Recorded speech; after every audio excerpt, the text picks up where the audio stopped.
Bonjour à tous, on continue avec la question 4 de ce premier problème. Alors la question 4, qui, je vous le dis tout de suite, est une question très difficile et qui sera réussie que par les toutes meilleures copies lors d'un concours.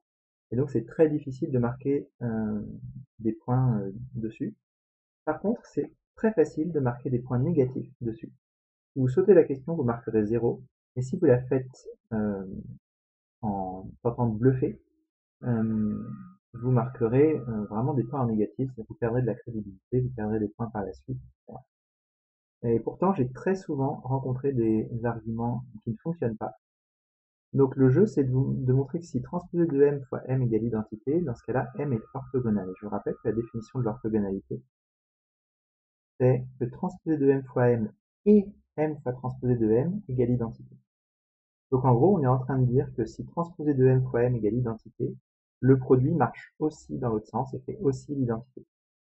Et ça, c'est une question difficile. Je vais vous montrer tout de suite comment on le fait pour la culture ou pour que vous soyez renseigné pour marquer les points les plus difficiles d'accès des épreuves les plus difficiles. Mais en revanche, ce qui est absolument interdit, c'est de vous servir de transposé de m fois m égale identité pour affirmer que m est inversible et que ces transposés de m sont inverses et que dans ce cas-là, le produit dans l'autre sens fait aussi l'identité. Donc dans la définition de l'inverse et de l'inversibilité, on a besoin des deux hypothèses, donc des produits dans les deux sens. C'est aussi pas raisonnable de prendre la transposée de tout ça et de mal faire la transposée du produit. Donc il y a des gens qui ont dit si je prends la transposée des deux, ben j'ai m fois transposée de m égale in, et donc c'est bon. Donc ça, c'est mal appliquer la question 2 et c'est clairement considéré comme du bluff. On nous dit que vous avez voulu faire passer une petite erreur de calcul pour en fait, vous l'avez fait dans le bon sens et vous avez trouvé le bon résultat. Mais le problème, c'est qu'on sait très bien que c'est une question difficile et une copie qui va le faire en 3 lignes avec une méthode de bidouille, on sait que c'est faux. Et on sait que c'est quelqu'un qui a voulu bluffer le résultat. Et ça fait perdre des points sur l'ensemble de la copie. Donc voilà, on n'écrit pas de bêtises si on ne sait pas faire la question. C'est très bien que les questions, certaines questions soient difficiles. Et dans ce cas-là, on a le droit de sauter une question. En plus, c'est facile hein, d'admettre que maintenant, vérifier seulement transposé de m fois m égale identité et pas forcément les deux, ça suffira à vérifier qu'une matrice est orthogonale. Donc c'est très facile d'admettre le résultat, de se dire tiens par la suite, ça va peut-être m'économiser du travail pour montrer qu'une matrice est orthogonale, même si on n'a pas réussi à démontrer la question. Alors je vous le fais dans le cas général, enfin, avec des notations euh, indépendantes du sujet. Donc le jeu c'est en fait donc on prend A et B de matrices carrées, réelles ou complexes, peu importe, et on arrive à montrer que si AB égale identité, dans ce cas-là, ça suffit pour savoir que A et B sont inversibles et inversent l'une de l'autre. Donc en fait, on va montrer que ça implique que BA égale identité aussi.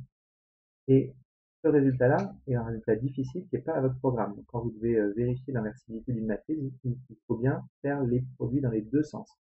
Simplement, il y a un résultat qui est assez difficile à établir, qui dit qu'un seul des sens suffirait. Alors pour le faire, en fait, il faut partir à la recherche d'une matrice inverse pour B. Euh, donc on est en train d'essayer de résoudre B fois C égale identité. On cherche C. Et pour ça, on va le faire colonne par colonne. Donc, on en a parlé quand on a présenté la notion d'inverse et le lien avec un système. On va chercher une première colonne, donc une matrice telle que ça fasse 1, 0, 0, 0. On va faire pareil avec 0, 1, 0, etc., 0, etc. Et quand on aura trouvé ça, dans ce cas-là, la matrice C qui convient, ce sera la matrice composée des colonnes x1, x2, etc. xn, ça c'est les colonnes. Et alors pourquoi chacun de ces systèmes-là va avoir une unique solution? Bah parce que ça, si je multiplie à gauche et à droite par A, ça fait ABX1 égale ça, et AB, par hypothèse, c'est la matrice identité. Donc là, j'ai bien une solution x1 qui va être tout simplement A fois la matrice 1, 0, 0, 0. Et pareil, pour x2, je ne fais pas de détail, ça va être la matrice A fois 0, 1, 0, etc. Et comme ça, avec les n colonnes de la matrice identité, donc jusqu'à xn. Et donc, j'ai bien cette matrice C qui va jouer le rôle de matrice à droite, telle que B fois C égale identité. Donc la dernière chose qu'il y a à vérifier, c'est que C, c'est bien la même que A. C'est-à-dire que A, c'est bien l'inverse de B. Et donc C égale A. Alors pour ça, soit on lit ici que A fois cette matrice colonne là, ça renvoie la première colonne de A. Donc en fait, x1, c'est la première colonne de A. x2, de même, c'est la deuxième colonne de A, etc. Donc C, c'est exactement la matrice A. Ou sinon, on peut également travailler sur BC égale identité. Je multiplie par A des deux côtés, donc A, B, C égale A, soit identité, donc égale A. Et AB, c'est identité, donc C égale A. Voilà, donc la partie montrer que la matrice qu'on a trouvée pour le produit à droite, c'est bien la même que celle qui marche pour le produit à gauche. C'est pas très compliqué.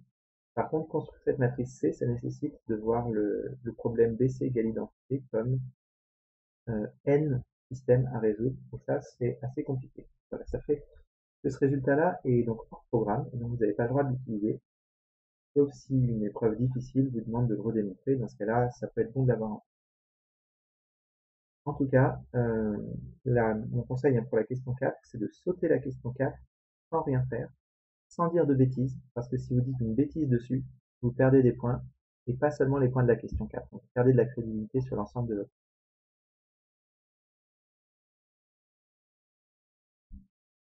Alors ensuite, un autre argument qui me fait dire qu'il faut sauter cette question 4, c'est qu'elle est clairement beaucoup plus difficile que la moyenne des autres questions de ce problème et du sujet d'ailleurs. Donc on revient sur des choses beaucoup plus faciles à partir de la question 5. On a une matrice orthogonale, montrer qu'elle est inversible. C'est immédiat en lisant la définition. Donc la définition de l'orthogonalité, c'est exactement la même que celle qui permet d'obtenir l'inversibilité avec ce qui joue le rôle d'inverse, la matrice transposée de M. Donc le critère d'orthogonalité, c'est exactement un critère d'inversibilité pour M, la matrice inverse étant transposée de M. Donc ça donne l'inversibilité de M, son inverse c'est transposé de M. Et pour savoir si M-1 est orthogonal, alors attention à cette notation, dans la question 5, c'est la première fois qu'elle apparaît. Elle a été donnée ici. C'est les matrices orthogonales, c'est ce O majuscule, indice N de R.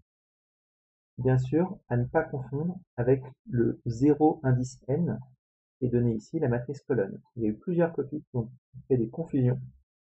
Donc là, c'est vraiment un manque de respect des notations précises comme telles qu'elles sont définies dans l'énoncé. Pour vérifier si M-1 est orthogonal ou pas, on vous l'a dit, il suffit de vérifier si transposé de M-1 fois M-1 égale identité. Donc on va vérifier ça. Et en fait, en regardant la définition là-haut, on a même les deux gratuitement. On va avoir transposé de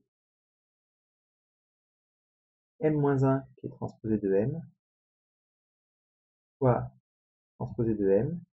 Ça fait quoi? Ça fait M fois transposé de M, c'est égal à l'identité. Donc ça nous montre que transposé de M-1 fois M-1 égale l'identité.